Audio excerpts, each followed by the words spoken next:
மக்களே, இன்று நாம் திருக்குறள் 268ஆம் குறளை பார்க்கிறோம்.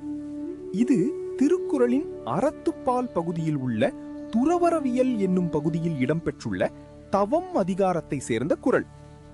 தன்னுயிர் தானறப் பெற்றானை ஏனைய மண்ணுயிர் எல்லாம் தொழும். இந்த குறள் சொல்ல வருவது என்னவென்றால், தன்னுடைய ஆசைகளையும் அகந்தையையும் வென்று தன்னைத்தானே கட்டுப்படுத்திக் கொண்ட மனிதனை இந்த உலகில் உள்ள எல்லா உயிர்களும் மதிக்கும்.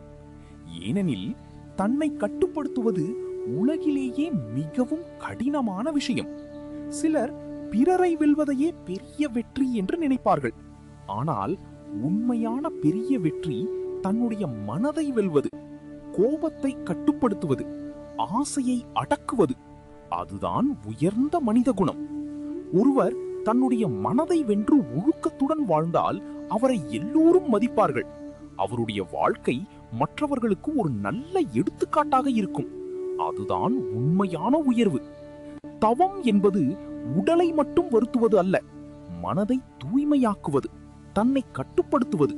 அதனால் நாம் வாழ்க்கையில் நம்முடைய மனதை நல்ல பாதையில் நடத்த கற்றுக்கொள்ள வேண்டும். இதைத்தான் இந்த குறள் மிக அழகாக சொல்லுகிறது. தன்னுயிர் தானறப் பெற்றானை ஏனைய மண்ணுயிர் எல்லாம் தொழும். அடுத்த குறளில் மீண்டும் சந்திப்போம்.